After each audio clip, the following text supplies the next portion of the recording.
Hello बच्चों, आज मैं बात कर रहा हूँ किरचॉफ लॉ। किरचॉफ लॉ बहुत इम्पोर्टेंट है 12th बोर्ड के लिए। किरचॉफ लॉ बेसिकली यूज होता है फॉर कॉम्प्लेक्स सर्किट के लिए। कॉम्प्लेक्स सर्किट को सोल्व करने के लिए हम लोग किरचॉफ लॉ का इस्तेमाल करते हैं। तो इसका बेसिक दो रूल है। जो पहला रूल है उस रूल को हम लोग बोलते हैं current law,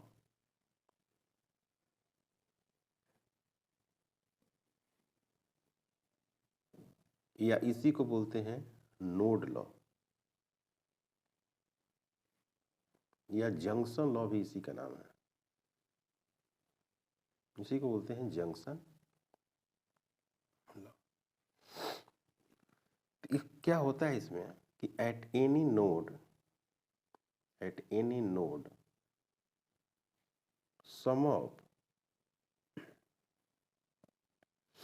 some of total electric current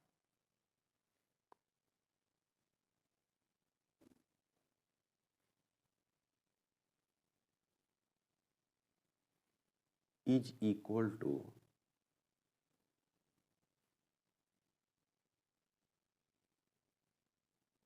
zero. Sum of total electric current is equal to zero. किसी भी नोड पे, नोड क्या होता है? जहां पर दो से ज्यादा कनेक्शन हो, एक नोड हो गया। इस तरह से आप एक नोड कह सकते हैं। आई है, I1 है, I2, ये वाला नोड हो गया, इसको नोड बोलेंगे। मान लीजिए इस तरह से वायर है, ये नोड बन गया, देख रहे हैं? ये नोड बन गया, ये और ये नोड हो गया। ये बी, ये ए, नोड है। इधर से भी करंट आ रहा होगा। मान लीजिए कि I1 आ रहा है, I2 आ रहा है, यहाँ I हो गया, यहाँ पर हो गया I3 हो गया, इधर I4 हो गया। इस तरह से आपको करंट का इसमें फ्लो हो रहा है। ये सब नोड है। तो जैसे मान लीजिए कि यहाँ पर हम P एक नोड मान लेते हैं। तो एट नोड P I जो नेट होगा वो जीरो होगा। नेट करंट क्या होगा? जीरो। तो जो करंट आता है किसी भी नोड पे, उसको प्लस लिखा जाता है, और जो जा रहा है उसको माइनस लिखते हैं। तो ये जा रहा है, यानी I2 plus I1 is equal to क्या लिखेंगे? I, ऐसे लिख सकते हैं। कोई डाउट नहीं। मतलब कि incoming current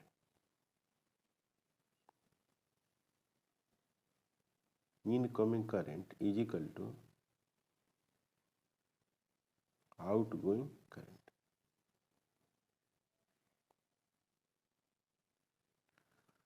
incoming current is equal to out, माने जो करंट आने वाला है वो करंट क्या है?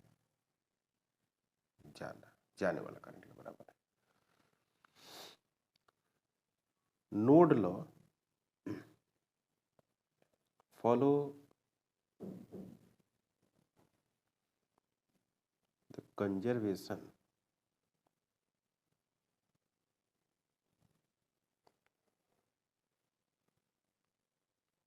Of charge. Node law conservation of charge पे बेस्ड है। एग्जाम्पल में अगर बात करें कि इधर आ रहा है, यहाँ इस तरह से करंट जा रही है, फिर इधर चली गई और इधर चली गई। तो इधर जो करंट है ये आपको बताना है। इधर 2 एम्पियर जा रहे हैं, इधर से 10 एम्पियर आया है, इधर से 4 एम्पियर आया है। तो बताना है कि यहाँ पर कितना करंट होगा। तो अगर इधर से 10 एम्पियर आया, इधर से 4 एम्पियर आया, तो यहाँ पर कितना हो जाएगा? 14 एम्पियर हो जाएगा। मिलकर नोड है तो 14 एम्पियर में 2 एम्पियर इधर चला गया, तो इधर बच गया कितना? 12 एम्पियर। ये हो गया आंसर। उसी तरह से इसमें एक दूसरा लॉ है। दूसरा लॉ को बोलते हैं लूप लॉ, या इसी को बोलते हैं वोल्टेज लॉ। वोल्टेज लॉ काफी इंपॉर्टेंट है। तो at in any loop sum of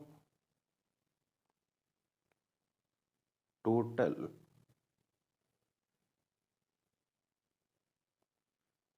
electric potential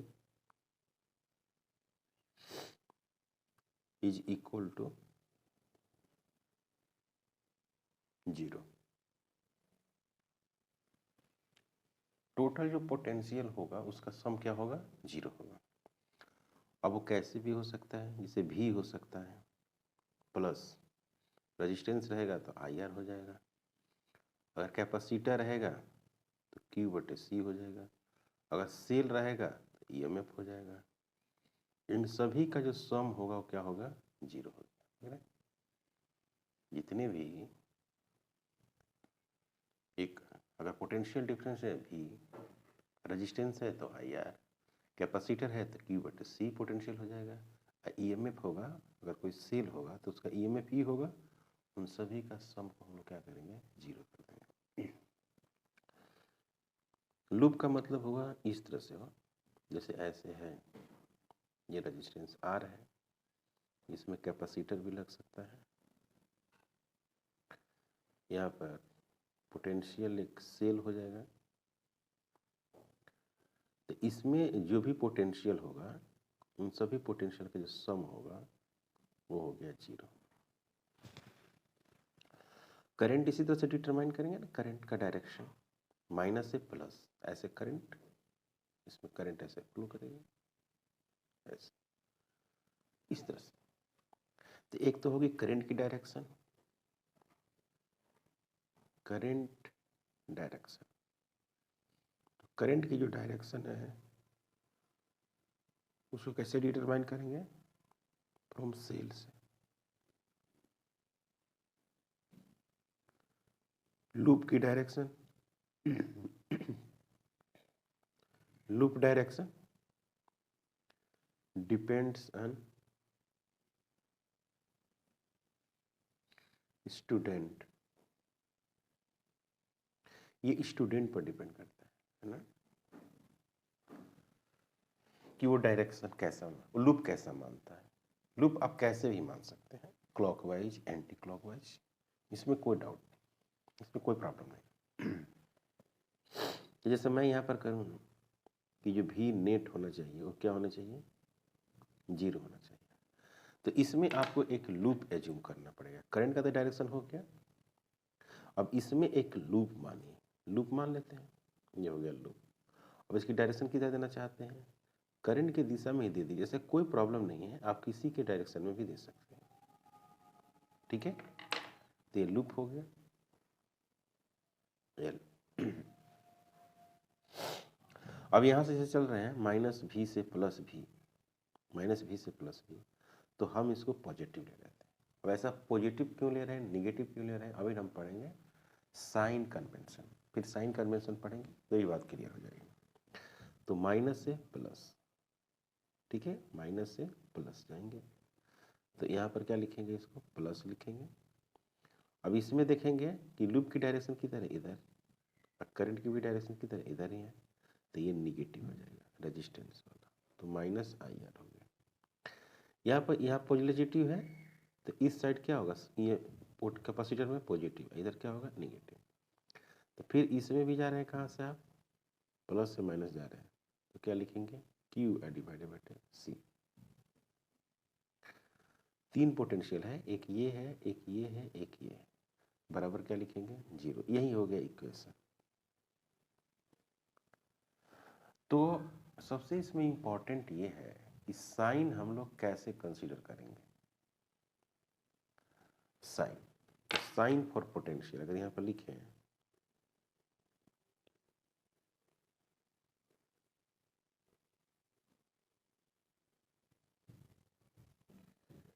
sign for electric potential,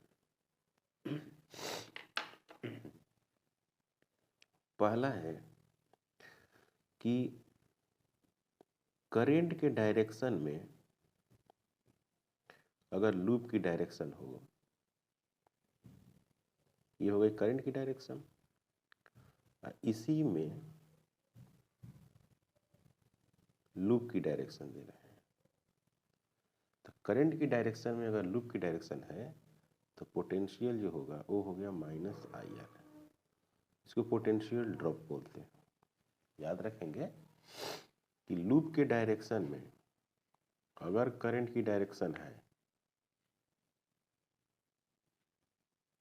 तो पोटेंशियल हो जाएगी निगेटिव, और इसके जब अपोजिट में है तो पोटेंशियल हो जाएगी पॉजिटिव।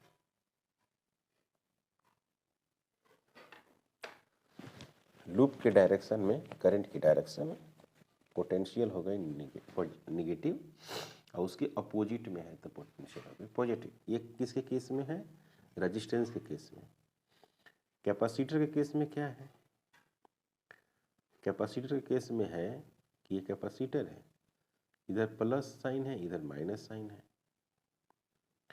और लूप कहाँ से जा रहा है? प्लस से माइनस जा रहा है, ये लूप हो गया।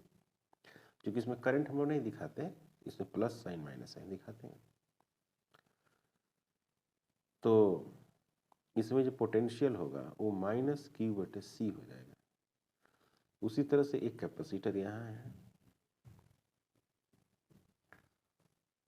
प्लस है और माइनस है, C है, इसमें जो लूप का डायरेक्शन है वो हो गया V=Q/C, प्लस हो जाएगा। प्लस साइन कब होगा बच्चों? जब माइनस से प्लस देंगे, तो माइनस साइन से प्लस साइन की तरफ जाएंगे तो इस कंडीशन में पॉजिटिव होगा। क्लियर है? उसी तरह से सेल के कंडीशन में, सेल इतने सारे कंडीशन आ सकता है। सेल ये माइनस है ये प्लस है, और इसमें जो लूप है प्लस से माइनस जा रहा है, और इसकी पोटेंशियल क्या है? V है, तो इसकी जो पोटेंशियल जो होगी वो निगेटिव होगी। सेल की पोटेंशियल क्या है? V है, और कहाँ से जा रहे हैं आप? प्लस से माइनस जा रहे हैं, प्लस से माइनस। तो ये हो गया 6 है,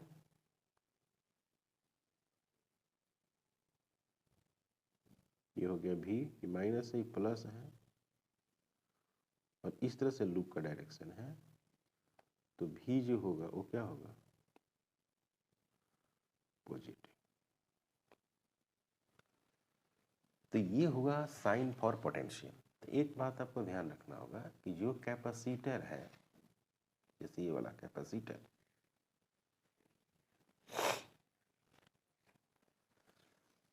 कैपेसिटर में अगर आप बात करें तो प्लस से माइनस जा रहे हैं तो निगेटिव हो रहा है, और निगेटिव से माइनस आ रही है लूप, लूप जो है माइनस से प्लस आ रहा है तो क्या होगा? इसीलिए इसमें आप देखिए यहाँ पर दिया हुआ है ये वाला लूप की डायरेक्शन ऐसे है, ओके। तो माइनस से प्लस जा रहा है, V हो गया, ये R है, करंट इसमें इधर है और लूप भी इधर है, तो ये निगेटिव हो जाएगा। ये प्लस है ये माइनस है, तो लूप कहाँ से आ रहा है? प्लस से माइनस आ रहा है, ये भी निगेटिव। तो ये हो गया प्लस, ये हो गया माइनस, -IR, ये हो गया -Q/C बराबर हो गया 0। तो साइन फॉर इलेक्ट्रिक पोटेंशियल ये मैंने लिख दिया, काफी इंपॉर्टेंट। ओके, तो ये था आपको किरचॉफ लॉ का बेसिक कंसेप्ट। अब इसमें जो आप एग्जाम्पल वगैरह देखते हैं, जैसे मान लीजिए कि यहाँ पर एक रेजिस्टेंस है R1, यहाँ पर एक सेल लगा हुआ है, इसका पोटेंशियल है V1, फिर एक यहाँ भी लगा हुआ है, ये है आपको V2, यहाँ पर एक रेजिस्टेंस है, वो है R2, और इसमें करंट निकालना है। तो अब मुझे इसके बारे में कोई जानकारी नहीं है कि भाई ये कितना है, तो मान लेते हैं कि V2 ही बड़ा है किससे, V1 से, तो ये करंट निकालेगा इधर, जो ज़्यादा रहेगा वही ना करंट निकालेगा, ऐसे करंट निकालना है।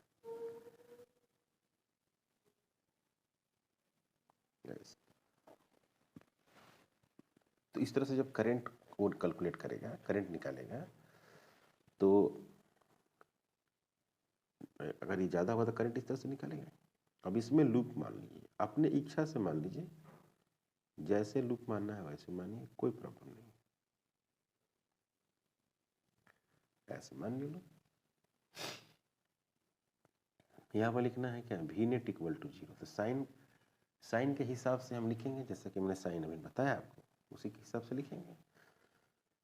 तो इसका जो पोटेंशियल होगा पॉजिटिव होगा, क्योंकि माइनस से प्लस जा रहे हैं, तो ये हो जाएगा आपको V2 प्लस हो जाएगा। यहाँ पर हो जाएगा करंट इधर ही है, और लूप भी देखिए, ये लूप का टुकड़ा है इधर ही, तो -IR1, फिर -V1, फिर हो गया -IR2 इजिकल टू 0। तो यहाँ पर लिखेंगे V2 minus V1 minus IR1 minus IR2 is equal to 0। V2 minus V1 minus I और R1 plus R2 is equal to 0। Clear है? तो V2 minus V1 is equal to I, और फिर क्या होगा R1 plus R2, I is equal to V2 minus V1 divided by क्या हो गया R1 प्लस R2, ये हो गया करंट। इसमें करंट ऐसे कैलकुलेट करेंगे। तो इसी तरह से हम लोग करंट इलेक्ट्रिसिटी को कैलकुलेट करते हैं। क्लियर? बात कर रहा हूँ व्हीटस्टोन ब्रिज की, जो काफ़ी इंपॉर्टेंट है, व्हीटस्टोन ब्रिज। तो व्हीटस्टोन ब्रिज एप्लीकेशन है किरचॉफ लॉ का, application of Kirchhoff law.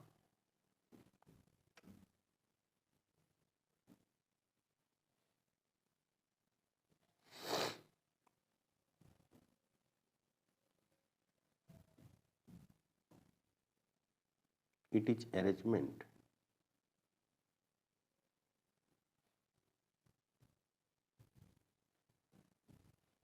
of four resistance,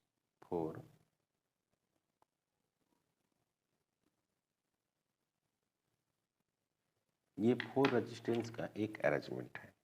ये ऐसा हो सकता है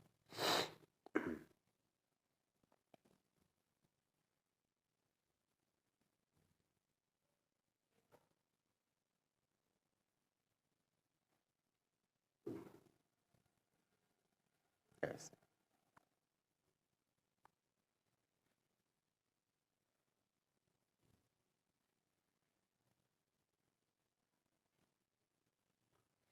यहाँ पर R1, यहाँ पर R2, R3, R4, four resistance है, और ये है RG रेजिस्टेंस है गैल्वेनोमीटर का।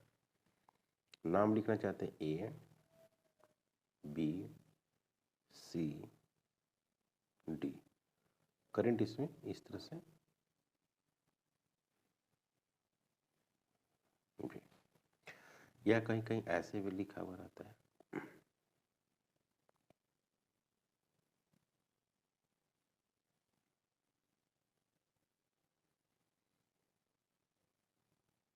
और इसमें इस तरह से,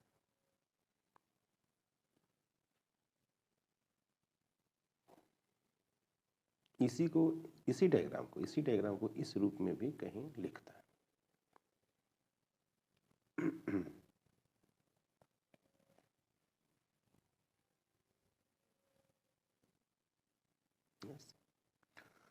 ये रेजिस्टेंस हो गया R1, ये हो गया R2, ये हो गया RG, ये हो गया R3, ये हो गया R4, माइनस प्लस करंट ऐसे जा रही है, इस तरह से करंट आ रही है, नाम सेम लिखते हैं, ए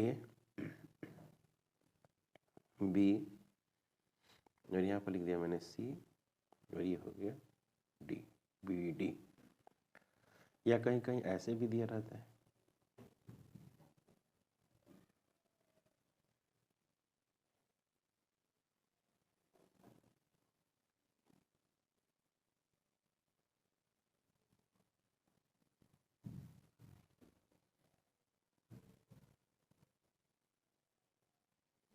ऐसे।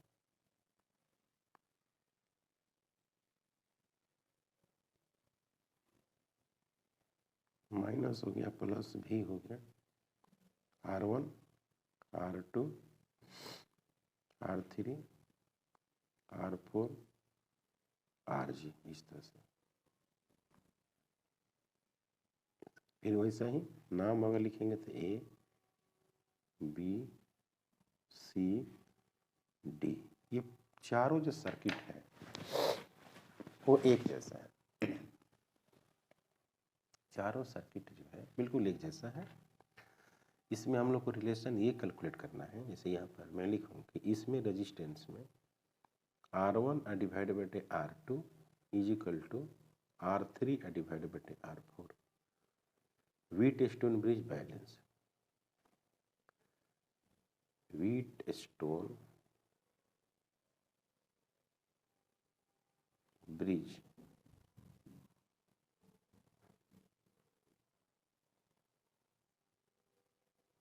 बैलेंस। तो अब यहाँ पे इस सर्किट को लेके चलें, इसी सर्किट को अगर हम लेके चलते हैं, जैसे आई आ रही है तो इसमें एक करंट आएगी, उसका नाम I1 कर देते हैं। इधर करंट आएगी, इसका नाम I2 कर देते हैं। इधर भी करंट आ सकती है, इसको IG करते हैं, इसको I3 लिखते हैं, और इसको I4 लिख देते हैं। इसमें एक लूप बना देते हैं,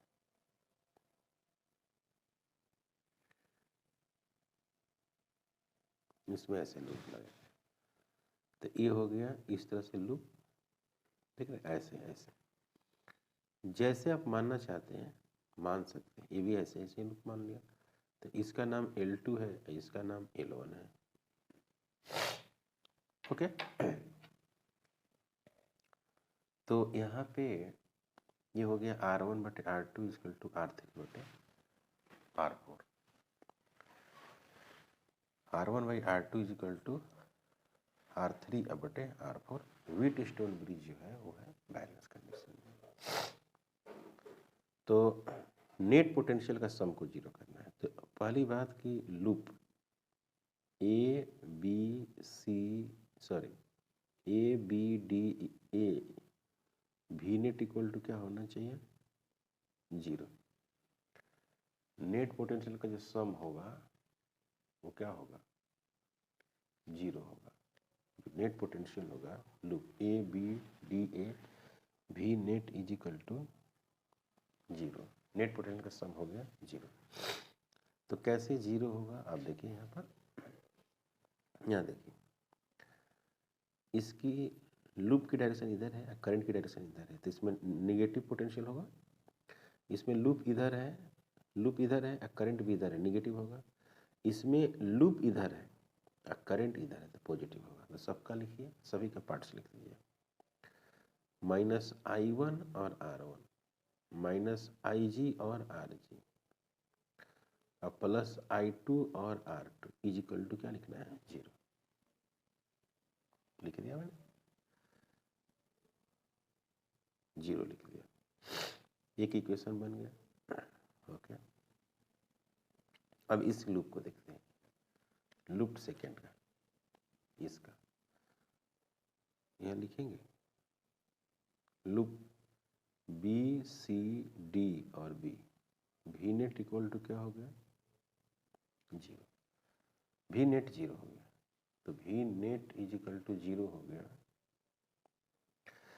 तो यहाँ पर हो गया ये बी सी, मतलब कि I3 और R3, तो निगेटिव हो जाएगा, ये पॉजिटिव हो जाएगा, क्योंकि करंट इसमें इधर है और लूप इसमें इधर है। और इसमें क्या है, करंट इधर है और लूप इसमें इधर है, तो इसमें निगेटिव, इसमें पॉजिटिव, इसमें पॉजिटिव, तो लिखेंगे I3 और फिर क्या होगा R3 माइनस प्लस I4 और R4 और प्लस IG और RG इज इक्वल टू क्या हो गया 0। क्लियर, यहाँ तक कोई प्रॉब्लम नहीं। अब सवाल ये है कि when Wheatstone bridge balance, when Wheatstone bridge balance, तो बैलेंस में होगा क्या कि V जो B होगा VD इज इक्वल टू 0 होगा, यानी VBD का जो पोटेंशियल होगा मतलब कि VB माइनस सॉरी ये कांस्टेंट होगा, ये दोनों कांस्टेंट होगा, यानी VB और VD इज इक्वल टू 0 होगा, that is IG is equal to 0। तो जैसे IG बराबर 0 हो जाएगा, समझिए ये जो करंट 0 हो जाएगा, तो जो करंट इधर जाएगा I1 वही ना करंट I3 हो जाएगा, क्योंकि इधर कोई करंट जा ही नहीं रहा है। तो जैसे I1 इधर जा रहा है तो वही I1 किसके बराबर हो जाएगा, I3 के बराबर। इधर I2 जा रहा है तो इधर से करंट कोई आ नहीं रहा है, तो I2 बराबर क्या हो जाएगा I4 हो जाएगा। तो यहाँ पर लिखेंगे, यहाँ पर लिखेंगे कि जो I1 है वो किसके बराबर हो गया, I3 के बराबर हो गया, और I2 जो है वो किसके बराबर हो गया, I4 के बराबर हो गया, और IG इज इक्वल टू 0 हो गया। तो यहाँ पर देखिए, यहाँ पर हो गया माइनस I1 और R1 और 0 प्लस I2 और R2 बराबर 0। तो इसको लिखेंगे I1 फिर R1 इज इक्वल टू फिर I2 फिर R2 फिर I1 डिवाइडेड बटे I2 is equal to R2 divided बटे R1। ये हो गया आपको इक्वेशन ए, सेकंड था, ये हो गया इक्वेशन ए। मैंने बात किया था फ्रॉम इक्वेशन फर्स्ट से, फ्रॉम इक्वेशन फर्स्ट। अब बात करते हैं क्या फ्रॉम सेकंड। तो फ्रॉम सेकंड से देखिए I3 है, तो I3 को क्या लिखना है हमको I1, तो लिखते हैं माइनस I1 R3 और plus I2 R4 plus 0 is equal to 0। I1 R3 is equal to I2 और R4। तो यहाँ पर क्या होगा I1 बटे I2 is equal to R4 divided बटे R3, इसको equation B. From A and B, ये I1 बटे I2 दिस, I1 बटे I2 this, from A and B R2 divided बटे R1 equal to R4 divided बटे R3। तो यहाँ पर हो गया R1 बटे R2 फिर R3 डिवाइडेड बटे R4, यही रिजल्ट है, इसी को प्रूफ करना रहता है। अगर मान लीजिए कि आप R3 नहीं जानते हैं तो R1 R2 इंटू R4 ऐसे कैलकुलेट करेंगे। ओके, अब मान लीजिए कि अब IG 0 हो गया, IG अगर आपको मान लीजिए कि IG हो गया 0,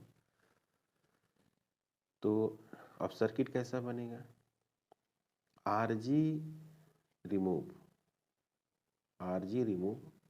फ्रॉम सर्किट।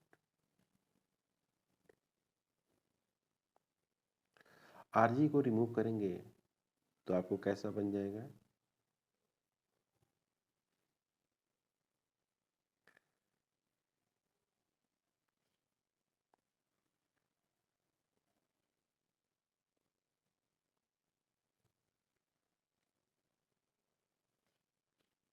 R1 हो गया, फिर क्या हो गया R2, R3 हो गया, फिर R4 हो गया,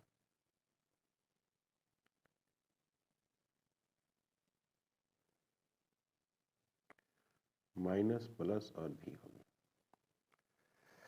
अब इन दोनों को क्या करेंगे, ये सब में करंट सेम आ जाएगा। ये I1 है तो इसमें भी वही करंट हो जाएगा, I1 ही हो जाएगा। इधर I2 है तो इसमें भी क्या हो जाएगा, I2 ही हो जाएगा।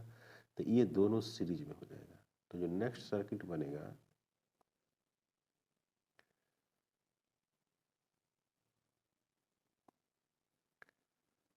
छोटा सा सर्किट बन जाएगा,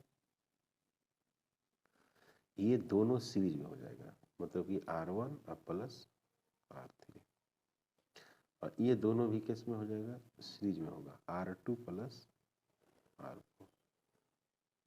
ये हो गया I, और ये हो गया क्या, I हो गया, ये हो गया I1, ये हो गया I2। ऐसे अब इन दोनों को पैरेलल में आप जोड़ेंगे तो एक बन जाएगा, मतलब सिंगल रेजिस्टेंस हो जाएगा।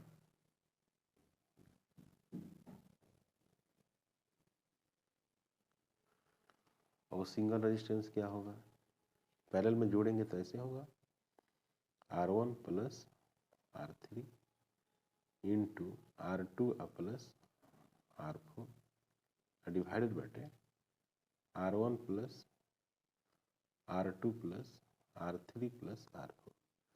दोनों को लगातार जोड़ देंगे, है ना, ये रिजल्ट आ जाएगा। अब कोई कहे कि I कितना होगा, I का वैल्यू क्या होगा, तो V बटे आर पी, मतलब कि I is equal to V divided बटे आर पी का मतलब यही R1 प्लस R3